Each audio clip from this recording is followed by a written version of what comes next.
Então, pessoal, dia 1º de janeiro, finalmente Luiz Inácio Lula da Silva, presidente eleito do Brasil, tomou posse lá em Brasília. Hoje foi feita a cerimônia de posse do Lula do Molusco, do maior corrupto deste país. Então, para a tristeza de todos aqueles que amam a moralidade, que tem algum grau de decência, um bandido foi colocado na presidência da República, recebeu a faixa presidencial diante ali dos seus apoiadores, daquele povo vermelho. Não tinha gente de verdade lá, só tinha apoiador do Lula naquela cerimônia ali, naquele evento. Vamos dar uma olhada aqui brevemente no que aconteceu no dia de hoje, dia 1º de janeiro, iniciando o ano de 2023 dessa forma, assim, uma forma lamentável naturalmente, mas vamos dar uma olhada aqui nessa notícia. Desde já peço que você deixe o seu like, o seu comentário neste vídeo, se inscreva no meu canal se você ainda não for inscrito, considere se tornar membro patrocinador do meu trabalho com valores a partir de R$ 1,99 por mês. Você também pode clicar no botão Valeu Demais aí embaixo, colaborar financeiramente aqui com este meu trabalho. Me siga nas redes sociais que estão aparecendo aí na tela e que eu vou deixar na descrição do vídeo também. E vamos dar uma olhada aqui então nessa cerimônia de posse do Lula. Lula empossado como presidente do Brasil pela 3ª vez. Olha que tragédia. E me diga se tem como o Brasil dar certo, o Brasil ir pra frente desse jeito, né? Mas vamos dar uma olhada aqui. Então preciso frisar que a cobertura desse evento aqui por parte da Globo, viu alguma coisinha na televisão? Eu estava na casa da minha avó na hora lá e a TV estava ligada nesse evento aí, uma cobertura vergonhosa. E aqui no G1 também, onde eu estou olhando essa notícia aqui, preciso dizer que essa cobertura é, no mínimo, na melhor das hipóteses, totalmente subserviente ao Lula. Uma coisa assim absurda, ridícula, patética, vergonhosa. Esses meios de comunicação e essa grande mídia, todos eles se tornaram pasquins, né? Se reduziram a ser um veículo aí de endeusamento do Lula, desse pessoal da esquerda, desse pessoal do establishment.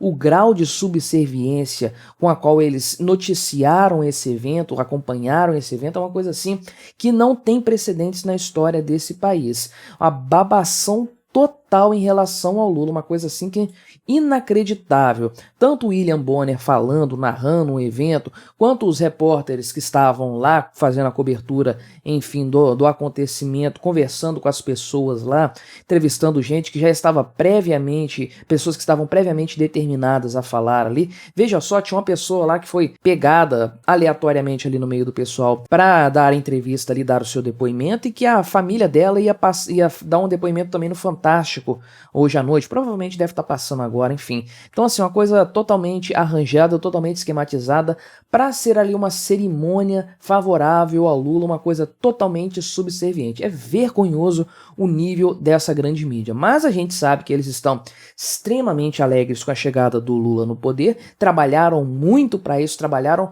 profundamente para que o Lula fosse eleito, agiram de uma forma totalmente imoral, escolheram um lado nessas eleições definitivamente, e a gente sabe que eles têm um grande interesse no retorno do Lula ao poder, porque aí os cofres públicos serão novamente abertos para essa gente aí que não consegue mais se manter da forma normal, vendendo o seu produto para o público. Eles precisam aí do financiamento estatal para sobreviver, então eu entendo o motivo que levou esse pessoal a agir dessa forma, né? Mas enfim, o Lula então fez a sua cerimônia de posse no dia de hoje, desfilou naquele carro Rolls Royce lá, padrão mesmo do pessoal, padrão mesmo do presidente da República.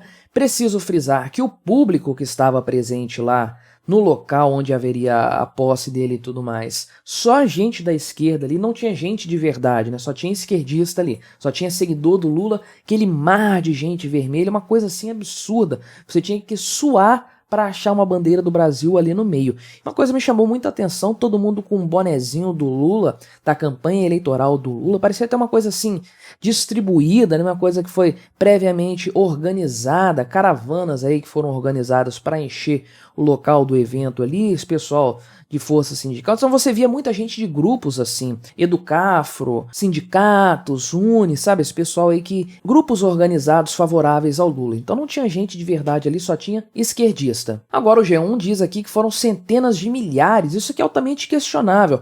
Quando o Bolsonaro juntava mais gente do que isso lá na esplanada dos ministérios, eles colocavam aí 20, 30 mil pessoas. Agora o Lula toma posse diante de centenas de milhares. Eu duvido muito que ele conseguiria juntar centenas de milhares de sindicalistas para ir lá ficar babando o ovo dele na posse. Então isso aqui certamente é um número mentiroso, um número falso, falacioso, mas nada diferente do que eu esperasse do G1. Então ele passou em revista entrevista às tropas militares, olha, quem acreditava em golpe militar, intervenção dos militares aí, por favor, esqueça essa ideia, tire o seu cavalinho da chuva, não vai rolar. O Lula passou em revista aí as tropas, representando aqui as 3 forças militares do país. Depois ele discursou no Congresso, onde ele foi formalmente empossado aqui, e aí ele passou depois para receber a faixa presidencial. Então ele foi acompanhado de pessoas do público, representantes do público, tinha um homossexual lá, um indígena, não lembro exatamente quem que estava presente lá, não lembro do indígena lá com a tampa de Nescau no beiço lá, e um outro homossexual, que eu não sei exatamente quem que estava com a roupa branca, com umas inscrições, que ficava aparecendo, querendo aparecer na frente lá, enfim. Essas pessoas acompanharam o Lula, elas pegaram a faixa, cada uma delas ali na mão, e colocaram sobre o Lula depois, querendo representar aí que o povo brasileiro passou a faixa presidencial para o Lula. Né? Uma coisa patética, vergonhosa. Muito curioso a Janja levando um cachorro no desfile deles ali, subindo a rampa presidencial, até sugestível, eu diria. Será que ela já está desfilando ali com o futuro prato típico do Brasil, né? Cachorro, uma vez que aí, se as coisas ficarem feias, como na Venezuela, a gente vai ter que acabar tendo que comer cachorro, né? Talvez uma mensagem subliminar, um recado implícito à população brasileira, não sei dizer, mas achei patético, ridículo, como tudo que a Janja faz, diga-se de passagem, muito forçado, uma coisa assim, pouco autêntica, né? Ela é muito forçada, ela é muito montadinha ali no papel que ela quer ocupar. O Lula foi lá, falou, chorou mais uma vez, aquela coisa ridícula, aquela coisa patética, muito engraçado ver o Geraldo Alckmin com o Lula ali, nesse momento, né? A gente lembra do passado, como eles eram e agora estão ali juntinhos, mas nada do que a gente já não esperasse em se tratando de Estado, em se tratando de Deep State Establishment político. Então aqui, esses são os indivíduos aí, os representantes do povo, o índio tá escondido aqui atrás, o Lula chorando, velho chora muito, né, dizem, então nada de novo nisso aí, recebendo a faixa presidencial, e aí ele fez o discurso dele com tudo aquilo que a gente já esperava, diga-se de passagem. Ele ficou batendo na tecla da desigualdade, a gente sabe que esse pessoal da esquerda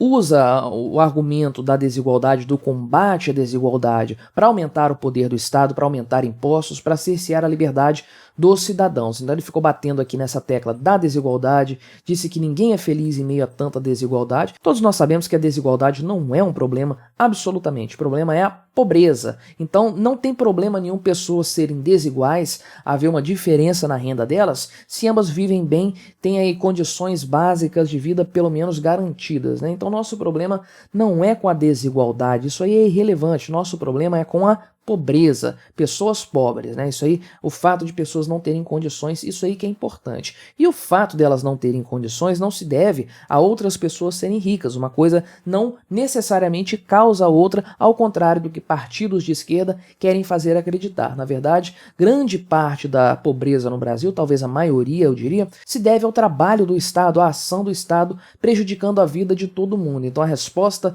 para a redução da pobreza não passa pelo Estado, pelo aumento do Estado, mas sim justamente o contrário. Agora sim, a melhor forma de você reduzir a desigualdade é você colocar o Estado no meio da equação, porque o Estado torna todo mundo pobre, todos aí se tornam iguais. Lula se emociona e chora ao citar a volta da desigualdade e da fome. Cadê o fique em casa? Cadê a economia? A gente vê depois, todo mundo esqueceu disso? Não deveriam esquecer, não. E ele vem com esse papo da redistribuição de renda aqui, né? É inadmissível que os 5% mais ricos detenham a mesma fatia de renda que os outros 95%.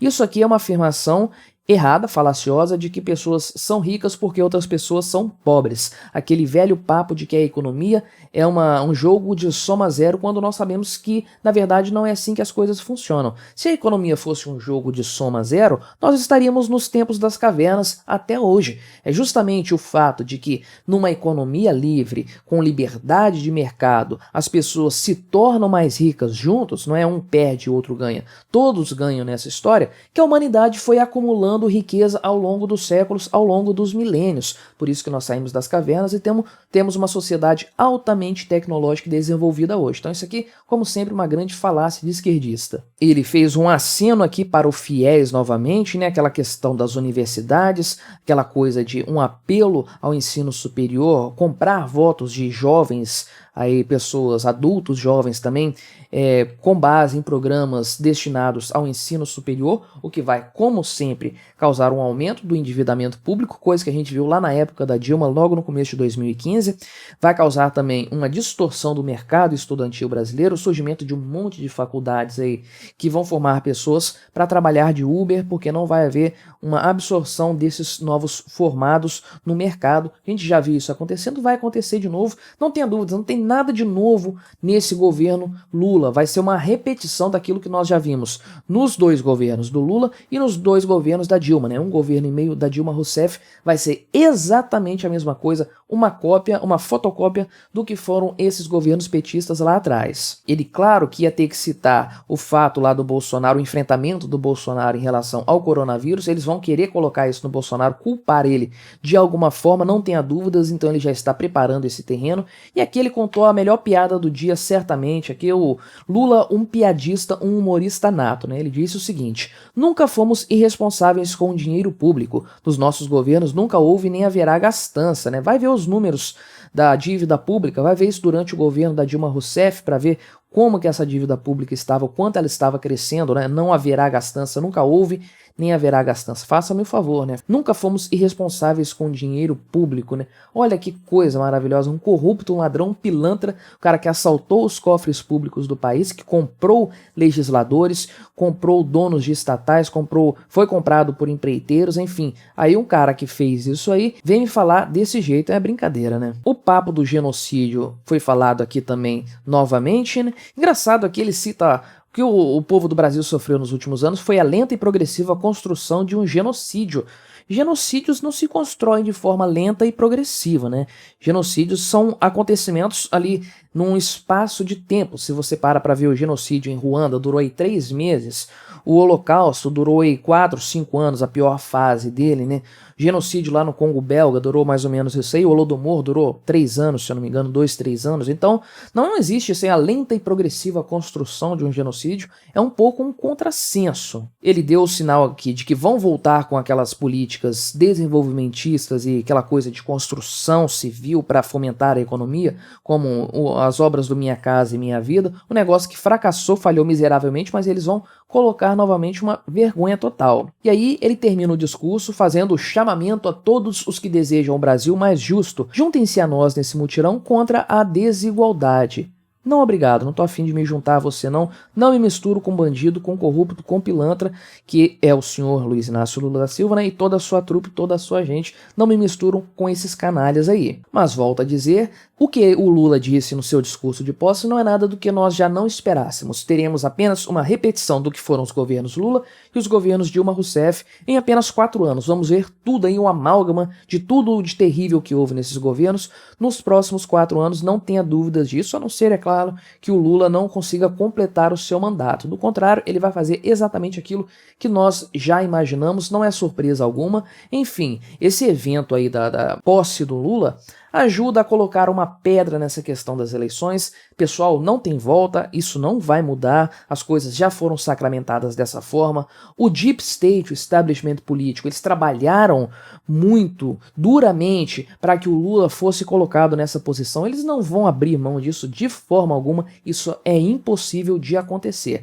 O que o establishment quis fazer, eles conseguiram e eles não vão abrir mão disso de forma alguma. Aceitemos o fato de que o Lula é o presidente da República. Isso não significa que você tenha que considerá-lo legítimo, que você tenha que apoiá-lo, que você não queira desejar para ele o pior de tudo, não significa que você tenha que gostar do Lula, muito pelo contrário, é um imperativo moral você criticá-lo, xingá-lo, apontar a verdade sobre o que ele fez. Estou apenas citando aqui que do ponto de vista institucional não há o que fazer, mas Estado é isso aí, é uma máfia, uma gangue organizada, não poderíamos esperar nada de diferente disso, está aí a prova de tudo isso que nós libertários sempre falamos. O Estado é uma máfia tomada por parasitas que querem apenas sugar os nossos recursos. Mas diga aí nos comentários, você acompanhou a posse do Molusco? O que você achou dessa história? Colabore com o nosso debate, se inscreva no meu canal se você ainda não for inscrito e até a próxima.